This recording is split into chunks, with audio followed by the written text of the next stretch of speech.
नमस्कार, सुरेखास फूडमध्ये तुमचे स्वागत आहे. आज आपण डब्यासाठी चमचमीत अशा बटाट्याच्या काचऱ्या कशा करायचे ते बघणार आहोत. इथे मी 3 मीडियम साईजचे बटाटे घेतले आहे. तुम्ही इथे कोणताही बटाटा वापरू शकता. आता आपण ह्याची साल काढून घेणार आहोत. साल काढून झाल्यानंतर मी इथे बाजूला एक वाटी ठेवली आहे. त्याच्यात पाणी घातले आहे. साल काढून आपल्याला बटाटे त्याच्यामध्ये ठेवायचे आहेत, काळे पडू नये म्हणून. आता मी सर्व बटाट्याचे साल काढून घेतले आहेत, तुम्ही बघू शकता. आता आपण ह्याचे काप करून घेणार आहोत. इथे मी बटाटा असा उभा पकडला आहे, म्हणजे मीडियम आकाराचे काप तयार होतात. तुम्हाला जर जास्त लांब हवे असतील तर बटाटा आडवा पकडा. आता मीडियम आकाराचे असे मी काप करून घेणार आहे. तुम्ही बघू शकता असे पातळ, आधी जास्त पातळही नाही आणि जास्त जाडही नाही, असे मीडियम आकाराचे मी काप करून घेत आहे. तुमच्याकडे जर मोठ्या आकाराचा स्लायसर असेल ना, ज्याने आपण चिप्स पाडतो पण जाडसर असा, त्यानेही तुम्ही हे करू शकता. इतपत मी एवढं जाड ठेवलं आहे. जास्त पातळ केलं तर भाजी बनवताना किंवा चमच्याच्या साहाय्याने हलवताना ते काप तुटले जातात, म्हणून मी जाडसरच ठेवते. अशा प्रकारे मी सर्व बटाट्यांचे काप करून घेणार आहे आणि पाण्यामध्ये ठेवणार आहे.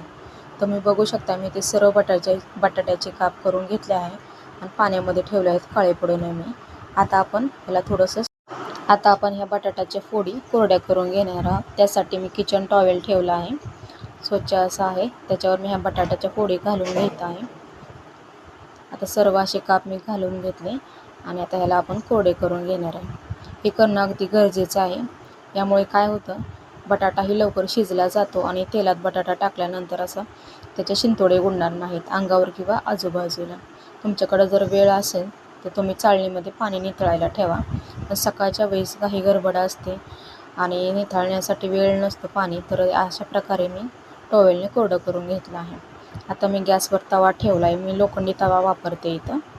त्याच्यामध्ये मी 2 पळी तेल टाकून घेणार आहे. तेल असं सर्वत्र पसरून घेतले. गॅस मिडियमच ठेवला आहे.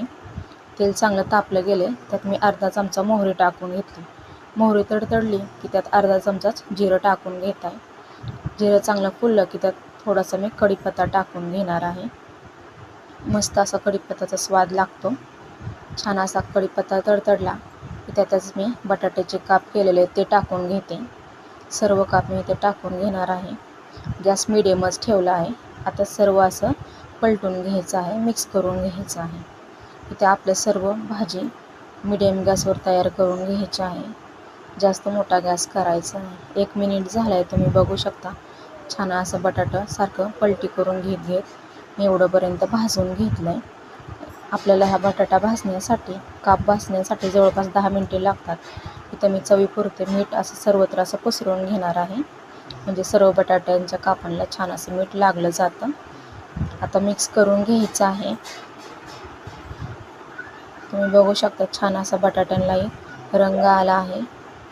मीडियम गॅसवर छान बटाट्याचे कापून भाजून घेतले. तर बटाट्यांना छान असा रंग आला आहे. बटाटा बऱ्यापैकी शिजला गेला आहे. आता मी यातच कढईला थोडंसं असं बटाटा सारून घेते, मध्ये जागा करून घेतली. त्यातच मी थोडंसं तेल टाकून घेणार आहे. आधी मी 2 पळी तेल टाकलं, आता अर्धा पळी टाकलं. त्यातच ठेचलेला लसूण टाकायचा आहे. लसणामुळे ना छान असा चव लागतो बटाट्याच्या भाजीला.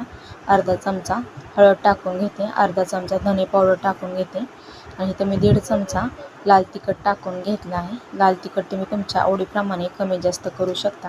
आपल्याला अगदी कमी तेलावर ही भाजी बनवायची आहे, डब्यासाठी बनवायची आहे म्हणून. आता सर्व मसाला मी भाजून घेतला आणि बटाट्याची काप आता हे मिक्स करून घ्यायचे आहे.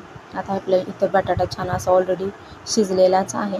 मीडियम गॅसवर अजून मसाला टाकल्यानंतर आपल्याला बटाटा भाजून घ्यायचा आहे. तुम्ही बघू शकता छान असा बटाट्याच्या भाजीला रंग आला आहे. त्यातच मी थोडासा जाडसर कुटलेला शेंगदाण्याचा कूट टाकलेला, एकदम 1.5 चमचा, छोटा 1.5 चमचा. शेंगदाण्याचं कूट टाकणे अगदी ऑप्शनल आहे. तुम्हाला नसेल आवडत तर नाही टाकला तर चालेल, पण छान असा कुरकुरीत लागतो भाजल्यानंतर. इथे मस्त आपली बटाट्याची चमचमीत डब्यासाठी भाजी तयार झाली आहे. रेसिपी कशी वाटली कमेंटमध्ये नक्की सांगा. व्हिडिओ आवडला तर लाईक करा, शेअर करा, सबस्क्राईब करा आणि बेलचे बटन नक्की दाबा. यामुळे माझे छान छान रेसिपीचे नोटिफिकेशन तुमच्यापर्यंत